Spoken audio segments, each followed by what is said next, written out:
This video is brought to you by Squarespace, an all-in-one platform for building your brand and growing your business online.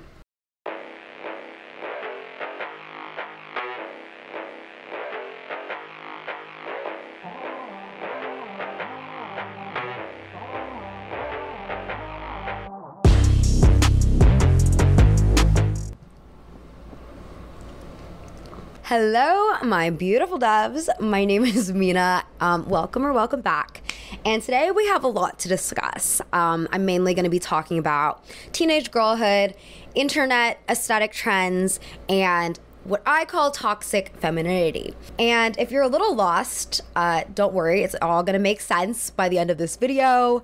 But I do want to start off by talking about this one article that went a little viral. It was published on ID magazine. It came out in June, and the article is written by Roisin Langan. I'm gonna read this very spicy excerpt. Hey, do you like listening to Lana Del Rey? What about Fiona Apple, Mitski, Hole, Melanie Martinez, Marina? Can you recite the cool girl speech from Gone Girl verbatim? Do you love that one Jacques-Louis David piece, Portrait of a Woman in White? Not because you care about art, but because you like the broken female protagonist of Ottessa Moshfegh's literature. Do you have a favorite Lisbon sister? And is it Lux? Are you still mourning the loss of Tumblr? Do you like to read Vladimir Nabokov's Lolita? Do you enjoy Catholic iconography?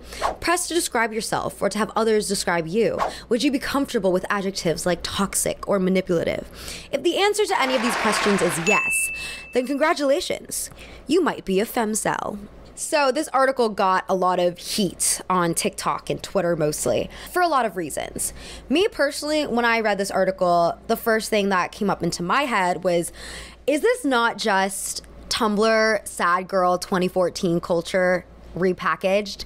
I mean, Gone Girl came out in like 2012, and I still remember people making GIFs and graphics using that monologue that she says. Cool girl is hot.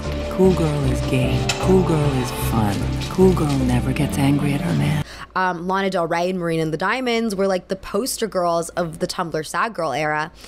And we didn't have My Year of Rest and Relaxation, but the vibes were the same. So none of this was like seriously shocking to me to read about. Other people read this and were understandably upset by the categorization of femcel and the implication that listening to Fiona Apple would bring you anywhere close to that identifier. And for anyone who doesn't know, the term femcel is short for female involuntary celibate, aka women who cannot get laid not by choice.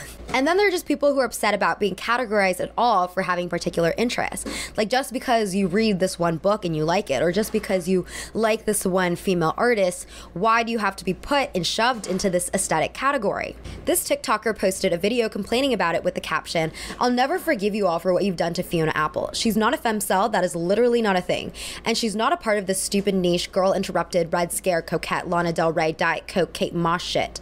Leave her alone. Stop grouping female artists into a box they never agreed to be in. She would hate those people, and I know it." So I understand these criticisms and complaints, but as someone who's like perpetually online, and I mean that in the most derogatory way possible, I understand what Lanigan was getting on about, because yes, there is this growing sub-community on the internet, mostly on TikTok and Tumblr and Twitter, who are using femcel as this aesthetic designator, who've become somewhat obsessed with categorizing themselves based on specific niche interests. It reminds me of this Substack essay that my friend Rain Fisher Kwan wrote a few months ago. She writes, "It's become very common for women online to express their identities through an artfully curated list of the things they consume or aspire to consume. And because young women are conditioned to believe that their identities are defined almost entirely by their neuroses, these roundups of cultural trends and authors du jour often implicitly serve to chicly signal one's mental illnesses to the public. One girl on your TikTok feed might be a self-described Joan Didion Eve Babbitt's Marlboro Red straight-cut Levi's Fleabag girl. This means she has depression. Another will call herself a baby doll dress, Sylvia Plath, Red Scare, Miu Miu, Lana Del Rey girl. Eating disorder. Or a green juice, claw clip, Emma Chamberlain, yoga mat, podcast girl. Different eating disorder. The aesthetics of consumption have, in turn, become a conduit to make the self more easily consumable. Your existence as a type of girl has almost nothing to do with whether you actually read Joan Didion or wear Miu Miu, and everything to do with whether you want to be seen as the type of person who would. So we're going to be talking about all this in just a minute, but first, a word from our sponsor. On Squarespace, you have lots of templates to choose from. They've got a design for just about everyone, and even then, you can still customize your page with backgrounds, colors, and/or fonts like I did here. And of course, Squarespace has powerful built-in analytics, so you can see who's visiting your site and more with page views, traffic sources, time on site, most read content, audience geography, etc. You can also use Squarespace to set up a store if you have things to sell. They also let you put in subscription plans if you want to sell a service. Check out squarespace.com for a free trial, and when you're ready to launch, go to squarespace.com/MinaLay to save 10% off your first purchase of a website or domain.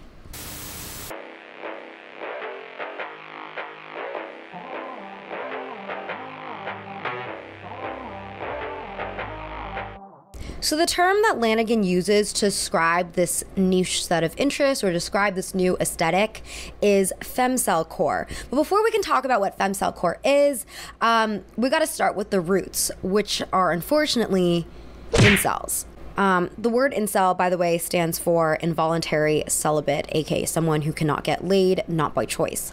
So, in 1997, a Canadian woman who goes by Alana and nothing else, she has kept her identity mostly anonymous. She had started dating and was having trouble with relationships, so she started this website called Alana's Involuntary Celibate Project for anyone else who was also struggling with the romance department. It was a simple website where she posted articles, ran a mailing list, and then evolved into a forum where people would talk about being lonely. Alana says there was probably a bit of anger and some men were a bit clueless about how women are unique individual humans, but in general it was a supportive place.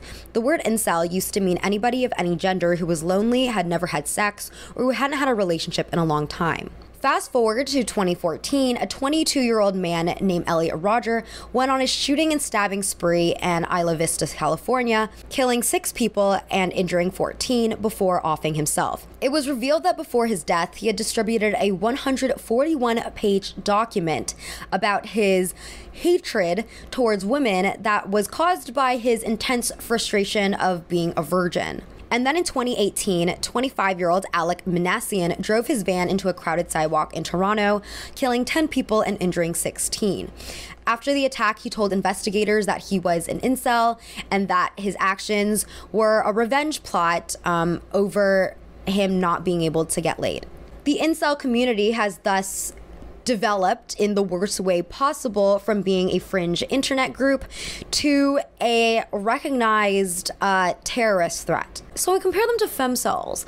The only real shared thing is their belief that they cannot have sex or cannot get into romantic relationships because of their looks or personality.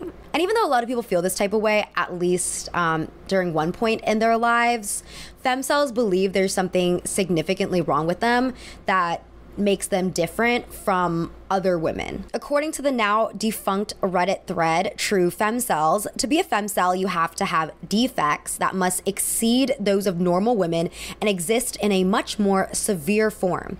As Mel Magazine puts it, femcels were dealt a shitty hand, the sentiment goes, and the only way out of the lonely hellscapes they live in is to ascend. Femcels speak for get hotter.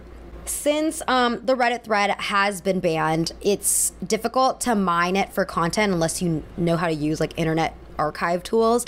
But from articles that I've read, it sounds like, unlike incel forums, femcels are non-violent for the most part. Like, there might be some fringe person who's like, you know, writing something truly disturbing, but for the most part, most of the content was focused on the women's unhappiness with themselves. And unfortunately, this Reddit is actually how most women tend to feel when navigating romantic spheres. Tracy Moore did an investigation on nice girls and found that most women who blame their lack of sex or relationships on their appearance actually feel embarrassed or sorry for inconveniencing the people that they find attractive.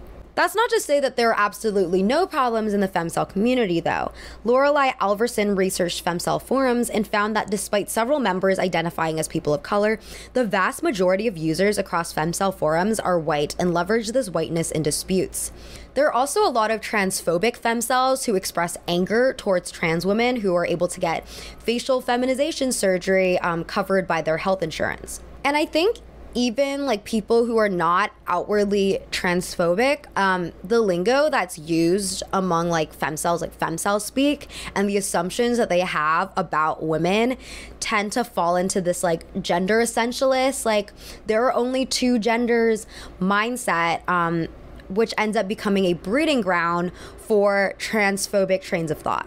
So what I just described to you all is what I consider to be traditional femcels. Traditional in the sense that in the past couple years or so, there's been a different community of women who identify themselves as femcels, but are so far removed from all the lore that I just talked about. And these femcels, which I'll call modern femcels to be less confusing, is what that ID article was talking about. The article even clarifies the social media femcels of today use the term less as an indicator of how much sex they're unable to have, and more as a way to express their personality traits that are perceived as pathetic or manipulative or toxic in some way. They do so unapologetically, romanticizing these stereotypical femcel traits in the process. Modern femcels mostly exist on like Twitter, TikTok, Tumblr, and they make sad aesthetic Spotify playlists titled Female Manipulator Anthems and Songs for Your Fleabag Era.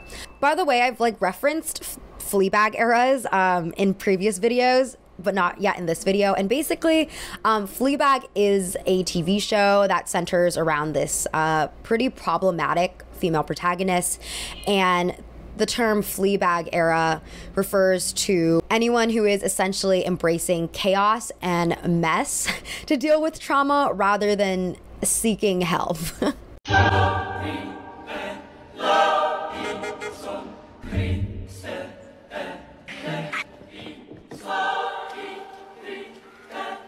Lanigan writes, new femcels have flourished on popular social media platforms where it can be communicated not through tortured posts about being overlooked by men and self-hatred, but rather through a post-ironic, self-conscious embrace of aesthetic feminine toxicity. It's not femcel for these women, it's femcelcore. For example, one 19-year-old Tumblr user named Hannah, who regularly uses the hashtag femcel, said, I just thought the word was funny and maybe even a little shocking. I knew it would get people's attention. Most of my posts are ironic. I've been in a relationship with my boyfriend for 2 years. Similarly, a 22-year-old TikToker named Alexandra Carmona admitted her female manipulator content is ironic. She told Insider that it's not about promoting actual manipulation, it's about calling ourselves out and coping with our own issues by making a joke out of it. So aesthetically, I've noticed a lot of overlap and a lot of line blurring between these femcels, these modern femcels, the coquette girls, and ballet core. I've done a whole video on ballet core, but for coquette, girls who partake in it flock to frilly slip dresses, hair ribbons, thigh-high socks, Mary Janes, tight-fitting tank tops, cropped cardigans, cheeky slogans on baby tees, and overall pastel colors and lace trimmings. Popular aesthetic icons shared by all three subgroups include Lana Del Rey, particularly at the beginning of her career, Nina Sayers from Black Swan, Angelina Jolie's character in Girl Interrupted, Jennifer from Jennifer's Body, Gone Girl, and of course models and actresses that have heroin chic or waif-like body types, including Lily Rose Depp, young Kate Moss, Bella Hadid, and Mia Goth. A lot of these girls also refer to themselves as girlbloggers, aka girly girls who blog about being a girl's girl, who have usernames like Dior Waif or Cocaine Bambi, who post grainy gifs of blonde 90s models, Miu Miu ballet flats, young Natalie Portman, Lana Del Rey lyrics, Patrick Bateman, and memes that hint at or explicitly state mental illness. There's a lot of romanticization about being pretty and mentally unstable, but that being okay because you're still pretty. And terminology like pilled, maxing, being in your whatever era, and esoteric get tossed around. There's also a very unique turn of phrasing that these girls use. Biz Sherbert describes it in their article on girl blogging. I'm unstable in a Black Swan, The Virgin Suicides, Nepotism Baby, Cool Girl Monologue, Sylvia Plath, Brittany Murphy, Fatal Attraction kind of way. A girl blogger's frequent lines of text rub together into an inner monologue that looms over all her posts. This diary voice, psychologically charged and often bitchy, like the writing on a bathroom stall, is what separates the girl blogger from an impersonal mood boarder with a similar taste for girly things.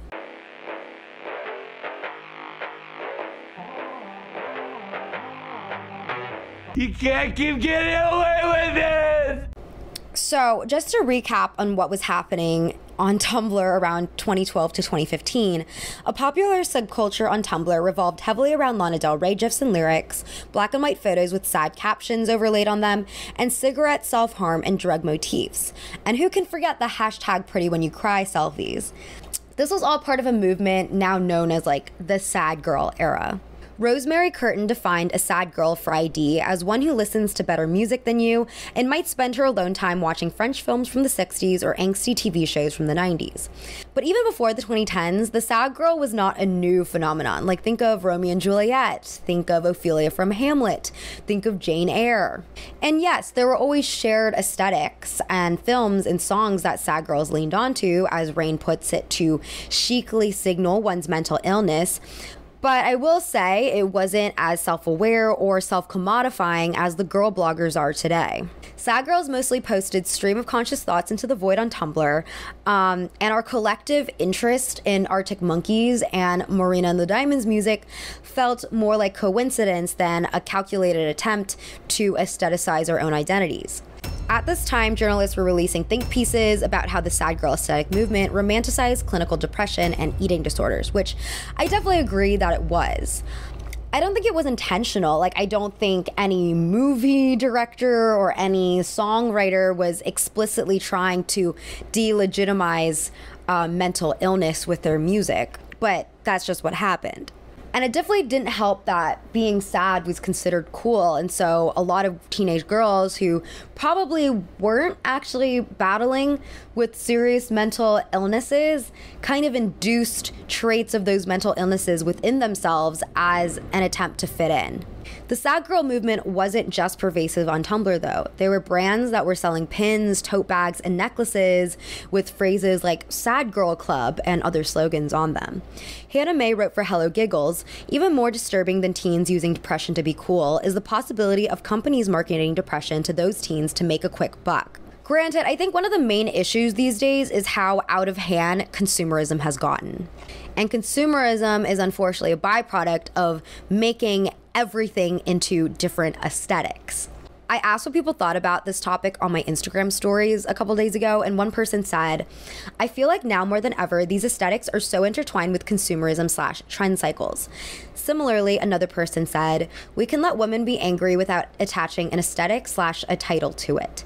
And yet another person said, I think it's really fun to be in a community with lots of other girls who like the same things as me, but it can also be really exclusionary and breed a pick-me-esque mindset if you aren't as indie/enjoy too many mainstream things or even dress somewhat basic.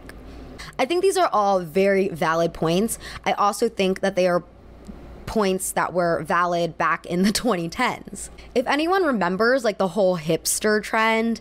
Just so you know, a macchiato is a shot of espresso with a little foam on top. It's not a giant latte slathered in whipped cream with caramel squeezed all over it. Hey, what band is this? You've never heard of it.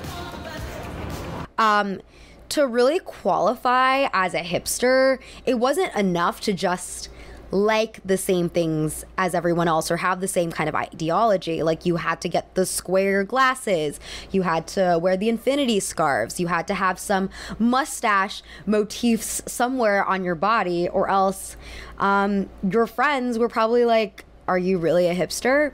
And God forbid if you want to listen to Justin Bieber every once in a while. The difference between then and now is obviously like social media, because rather than just having to gain approval from your local group of friends, the internet is so global, and now there's so many people who belong to this community who you are connected with and who you are constantly seeking approval from. Not to mention the endless content-focused mood boards that give you new consumerist ideas of how to gain people's approval. But the biggest problem I have with commodifying sadness, even back in like the 2010s, is that it made wallowing in sadness cool and getting help uncool. Similarly, in the femcel girl blogger subculture, by making female hysteria and mental illness aesthetic, it discourages young women from wanting to get help. 22-year-old TikToker Jules Johnson told Insider that she finds the trend nihilistic and hollow. She said, in the female manipulator space, there's a lot of focus on getting back at men when you could direct that energy towards loving other women. But anyways, I think the Tumblr girl ideology redux was kind of inevitable considering the style itself is getting a renewed appreciation, with the tag #2014Tumblr having over 215 million views on TikTok. Femcelcore also champions the thin body type, which is being echoed in the mainstream with low-rise pants and skirts coming back in full force, and even Kim Kardashian slimming down her booty in the past several months. Girl, I think some of you guys are forgetting what Kim K used to look like. Look at the mass. Okay? This is about 40 pounds of ass gone.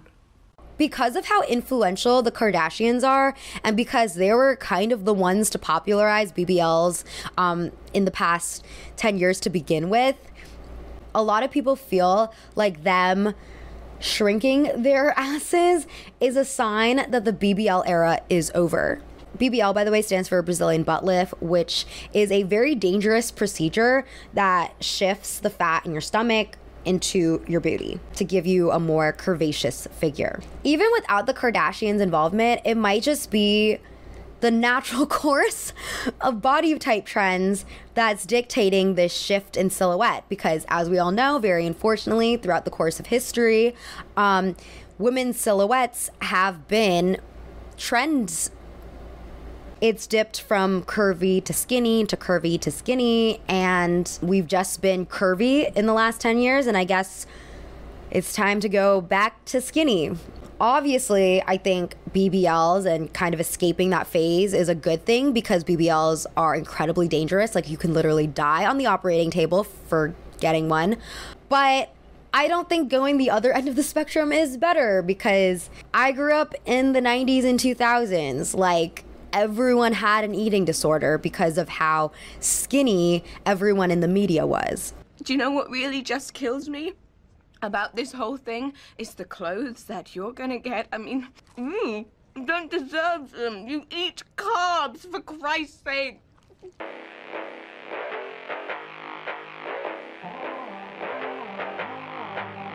Even though I think it's somewhat natural for girls to feel like very angsty or to feel a certain way about their place in society, I also think that there have been movements and trends that have occurred in the past 5 years or so that has also contributed to the rise of femcelcore. For example, during the first 2 years of the pandemic, there was a major societal trend towards self-improvement. A lot of people felt pressure to utilize their time in isolation productively, either by reading as many books as possible, listening to as many podcasts as possible, watching as many movies as possible, learning new skills, getting fit, dieting, you name it. The desire for self-improvement gave rise to the That Girl trend, which was a major trend on TikTok and Instagram, and revolved around girls who essentially had their lives together, or at least looked like they had their lives together. These girls would film themselves waking up at 5 a.m., going on runs, doing Pilates in the morning, drinking green smoothies, wearing like beige athleisure sets, and meditating and journaling, gratitude journaling regularly, just doing everything that we feel we are supposed to do for our mental and physical health, all while looking absolutely amazing. While some people were inspired by the whole That Girl trend to get their life together, a lot of people also felt very uninspired because they felt like the trend was inaccessible for people who were not white, skinny, or at least upper middle class. Laura Pitcher wrote an article on That Girl for ID last year, noting that it was a rebranding of girl boss culture. Similar to other fitness videos on social media, being that girl means encompassing a life based on mainstream notions of wellness. However, there's bizarrely no end goal, no marathon you train up to, no reason to wake up at 5 a.m. other than that it seems more efficient.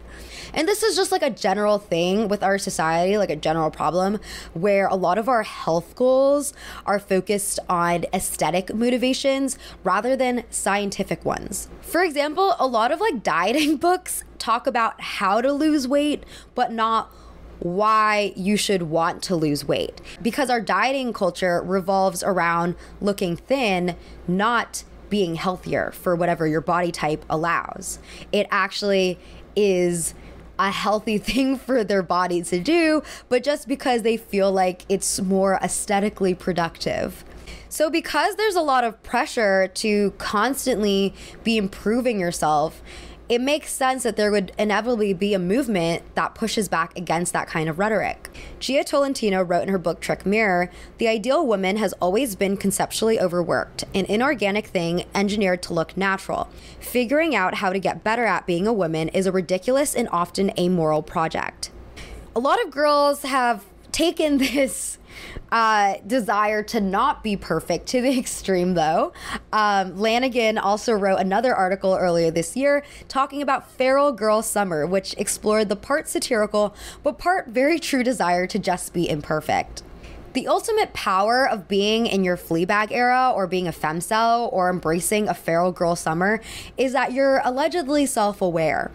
You're aware that womanhood is oppressive, and rather than trying to lean in and hustle till you die, you've just decided to give up, sit back, and be cynical. It's ironically kind of I'm not like the other girls ideology, despite its heavy reliance on feminine aesthetics.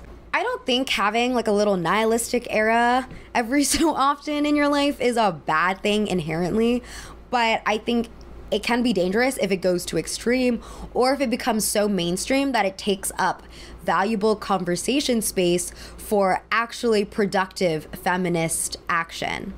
As Haley McNiff writes, if women are drolly accepting their pain as inborn and inevitable, there may be an empowering sense of numbness in fully embracing that pain, in running headlong into it yourself, and even bringing others down with you if you so choose.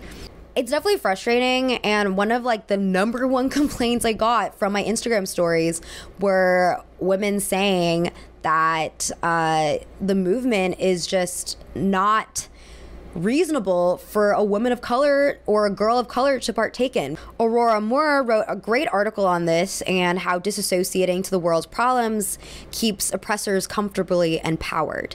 She writes, "These white dissociating feminists are holding up their hands and saying, there is nothing I can do about it. The world is just too fucked up for me to help. I'm going to have to lie down." She also offers the alternative of community care and love. Being a person is fucking hard, and it's fucking horrible sometimes, but I'd like to give our daughters and sisters a world they want to be a part of, where they can laugh and love as opposed to one so bitter they must wither themselves away in an effort to spare themselves from it. I don't think all modern femcells are bitter, by the way. I think some of them have derived some kind of sick pleasure in being stuck in the system. Kind of like a Stockholm syndrome. But I do agree with Moore overall. I think a lot can be said about how nihilism can numb us from making any progress. And rather than just flipping the script on girl bosses and being like, girls don't actually have to lean in and work super hard and be the best, it's worth like just having more productive conversations on how we can make girlhood and womanhood more bearable and even enjoyable without being self-destructive. But you know, what do I know? I was a teenage girl once too. Okay, everyone, that's all I have for today. Thank you so much for tuning in. Please let me know in the comments what you think about toxic femininity and all the things that I've discussed today. I would love to hear your input. I feel like it's one of those topics that has become way more in vogue to discuss about and therefore has piqued my interest because I keep seeing like new and interesting takes about it. And I'm just like very interested, I guess, in like women's studies because I am one. Thank you for sticking around. I hope you have a lovely rest of your day, and I'll see you next time. Bye.